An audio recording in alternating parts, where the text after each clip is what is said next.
गणेशाय नमः। सार्थ श्री ज्ञानेश्वरी।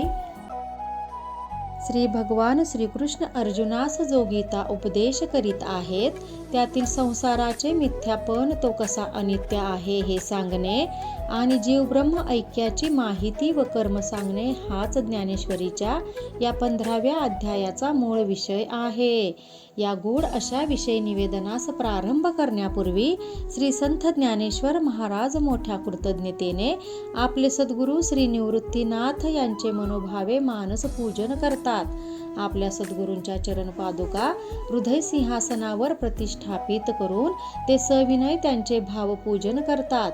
श्री गुरुदेवांची भावपूजा हीच जणू काही गुरुसेवा करून ते त्यांच्याकडे पुढील विषयाच्या रसानिरूपणासाठी सद्गुरूंचा कृपा आशीर्वाद मागतात। ते म्हणतात की, गुरुराया, जिथे मन आणि बुद्धी पोचू शकत नाही, ते परब्रह्म केवळ तुमच्या कृपेने मला शब्द माध्यमातून जिज्ञासू आर्त श्रोतेजनापर्यंत पोहोचविण्याचे सामर्थ्य आपण माझ्या कल्पना बुद्धी अनवाचेस द्या। श्री संत ज्ञानेश्वर महाराज पुढे सांगू लागतात की, तो द्वारकेचा राणा भगवान श्रीकृष्ण अर्जुनास सांगू लागतो की, हे पार्था, आत्मज्ञान आत्मस्वरूपाची ओळख या साधनेत ज्याचा अडसर आहे, तो हा संसार प्रपंच म्हणजे एक मोठा वृक्ष आहे। या संसार वृक्षाचे मूळ हे वरती आहे आणि त्याच्या शाखा या खाली विस्तारलेल्या आहेत, म्हणून या वृक्षाचा उल्लेख वृद्धमूलम मदशाखा अशा शब्दात केला जातो। खरं म्हणजे संसार हा एक भास आहे, तो मिथ्या आहे, असत्य आहे, नित्य बदलणारा आहे, निराकार अद्वैय आनंदमय आणि निर्मळ सौख्यदायक असे जे परब्रह्म, तेच या वृक्षाचे मूळ आहे। ते वर आहे, त्या परब्रह्माची माया ही या वृक्षाच्या रूपाने खाली या विश्वसंसार रूपाने विस्तारलेली आहे। ती संसार माया इतकी प्रभावी आहे की ती आपल्या प्राबल्याने त्या परमतत्वाचा विसर पाडते। जीव हा मुळात शिवस्वरूप आहे। जीव हा ईश्वराचा अंश असूनही तो आपल्या मूळ स्वरूपाला म्हणजे ईश्वरालाच विसरतो। परमतत्वाचा विसर पडणे हेच या वृक्षाचे मूळ आहे। या मुळाला जाणीवेचा वृत्तीचा मूळ येतो। सत्व, रज आणि तम यांना धरून राहणारा अहंकार हे या वृक्षाचे पान आहे। त्याला बुद्धीचा अंकुर फुटतो। त्याला पृथ्वी, आप, वायू, तेज आणि आकाश ह्यांच्या फांद्या लागतात। या वृक्षावरच शब्द, स्पर्श, रूप, रस आणि गंध ही पाने फुटतात। ही 5 पाने सारखी वाढतात। वृत्ती, मन आणि बुद्धी यासह एकूण हा 8चा हिशोब होतो। हा संसार वृक्ष या 8ही गोष्टींना सोडून कधीच नसतो। या वृक्षाला तो नित्य बदलणारा असल्याने, अनित्य असा असल्याने त्याला अश्वत्थ असे म्हणतात। या संसार वृक्षाचे हे अनित्य स्वरूप, त्याचे बदलणे, त्याचे मिथ्यापण हे जो पूर्ण ज्ञानाने जाणतो, तोच खरा ज्ञानी होय। पुढे या वृक्षाचा विस्तार कसा होतो हे सांगताना प्रभू सांगतात की, वृत्ती, बुद्धी, मन आणि पंचमहाभूते या 8च्या वाटीमधूनच जारज, उद्भिज, स्वदेज आणि अंडज या 4 प्रकारच्या खाणीमधूनच अनंत जीव जन्मास येतात। वेगवेगळ्या असंख्य जीवयोनी निर्माण होतात। पुढे त्रिगुणात्मक वारा सुटला की हा वृक्ष 3 ठिकाणी भेदला जातो। सत्व, रज, तम अहंकारात असलेल्या या 3 गुणांच्या सामर्थ्यानेच या वृक्षाच्या शाखा 3 प्रकारांनी वाढू लागतात। त्यातील एक शाखा म्हणजे मनुष्य प्राणी। त्या मनुष्य फांदीलाच पुढे 4 वर्णाच्या 4 उपफांद्या फुटतात। त्या मनुष्यरूपी फांदीचा प्रत्येक गुणामध्ये कसा विस्तार होतो, त्यांच्यात कशी भिन्नता येते, त्यांच्यात काय अन कोणते फरक दिसतात, ते कार्य कसे चालते, हा सर्व भाग प्रभू अर्जुनास मोठ्या कौशल्याने समजावून सांगतात। हा संसार रूपी वृक्ष ज्या स्थानापासून उत्पन्न होतो त्याच स्थानासी तो केवळ एका ज्ञानानेच जाऊन मिळतो. त्याच्या पलीकडे जीव हा जाऊ शकत नाही, कारण ते स्थान, ती स्थिती म्हणजेच ब्रह्मपद होय. या वृक्षाचे मूळ हे ब्रह्मापर्यंत मागे जाते.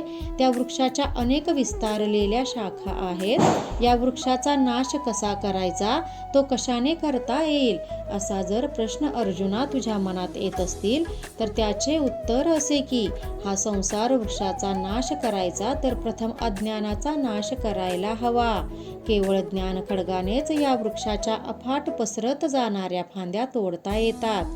हे ज्ञान खडक प्राप्त होण्यासाठी विवेक, विचारबुद्धी अन प्रखर वैराग्य ह्यांची गरज असते. ईश्वरी तत्व आणि भासमान जग ह्यांचे द्वैत निराकरण करण्यासाठी तो एक परमात्माच सर्वत्र भरून उरलेला आहे. हा अद्वैत विचार मनात पक्का व्हावा लागतो. अज्ञानाची निवृत्ती ही ब्रह्मचैतन्याच्या ज्ञानाशिवाय होत नाही. हा ईश्वरी मायेचा खेळ कळत नाही.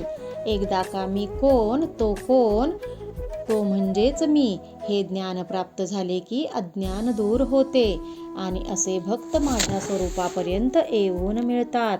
यावर अर्जुन भगवंतास एक प्रश्न विचारतो की देवा, जे भाग्यवान पुरुष तुझ्या स्वरूपाला येऊन मिळतात ते मूळचे तुझ्याशी भिन्न असतात का अभिन्न? अर्जुनाच्या या प्रश्नाचे उत्तर देताना भगवान त्याला सांगतात, अर्जुना, खरं म्हणजे मी आणि जीव आम्ही वेगळे नाही, एकच आहोत.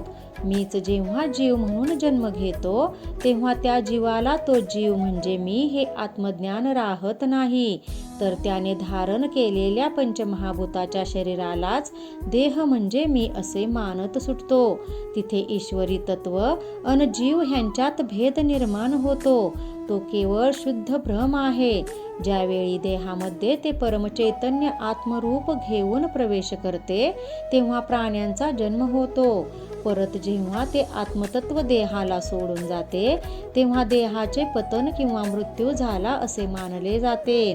जन्म अन मृत्यू या जीवाच्या देहाच्या अवस्था आहेत, त्या आत्म्याच्या नाहीत. तो सदैव नित्य मुक्त आहे. हे ज्ञान केवळ ग्रंथपठनाने प्राप्त होत नाही, तर त्यासाठी अशा पुरुषाला, ज्ञानी भक्ताला माझी ही विश्वव्यापकता, माझे अभिन्नत्व हे पटावे लागते. जीव अन शिव हे एकच आहे, हे खरे आत्मज्ञान व्हावे लागते. भगवंत याच्यानंतर अर्जुनाला सांगतात की अर्जुना, या संसारात दोन पुरुष वस्ती करून राहतात. ते दोन पुरुष म्हणजे क्षर अन अक्षर. सांख्यमतवादीच्या मताप्रमाणे गवताच्या काडीपासून जे जे काही आहे ते म्हणजे क्षर पुरुष. यालाच कोणी विश्व अथवा जग असेही म्हणतात. 36 तत्वांचे क्षेत्र म्हणजे क्षरपुरुष म्हणजेच क्षेत्र. हा भाग मी या मागे सांगितला आहे. जीवभाव आणि चैतन्य भाव ह्या दोन्हीचे मिश्रण म्हणजे क्षरपुरुष होय. अक्षर पुरुष तो स्वतःलाच जाणत नाही, आपणच ते आत्मतत्व आहोत हे त्याला कळत नाही. मातीच्या ओल्या गोळ्यात माती असते पण आकार नसतो. अक्षर पुरुष हा तसा असतो. या अक्षर पुरुषापासून विश्व आणि जीव चैतन्य ही वेगवेगळी होत राहतात.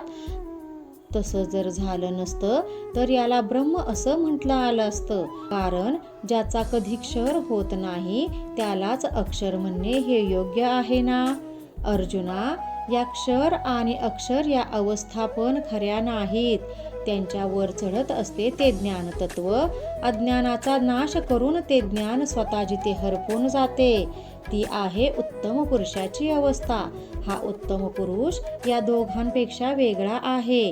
निरुपाधिक चैतन्य म्हणजेच हा उत्तम पुरुष. एकदा का हा पुरुष उत्पन्न झाला की क्षर अन अक्षर या दोघांनाही तो मागे सारतो.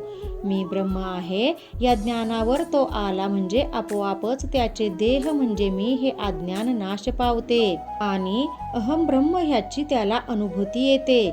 यानंतर मी देह नाही तसाच मी ब्रह्म आहे हे ज्ञान सुद्धा जिथे शिल्लक राहत नाही तेच परमपुरुषाचे लक्षण आहे. या सर्व गोष्टी केवळ माझ्या एका भक्ती किंवा उपासनेशिवाय समजत नाहीत. मद्रूप झाल्याशिवाय माझ्या भक्तांना माझी खरी भक्तीही करता येत नाही. अर्जुना, मला ओळखणे, मला जाणणे, माझी भक्ती करून अनन्य भावे शरण येणे हेच वेदशास्त्रामधले परमगुह्य ज्ञान आहे. ते केवळ सख्य भावापोटी मी तुला निवेदन केले, असे भगवान श्रीकृष्ण अर्जुनास पुन्हा पुन्हा सांगतात. असे सांगून संत ज्ञानेश्वर महाराज 15व्या अध्यायाचा कथाभाग येथेच पूर्ण करतात. रामकृष्ण हरी.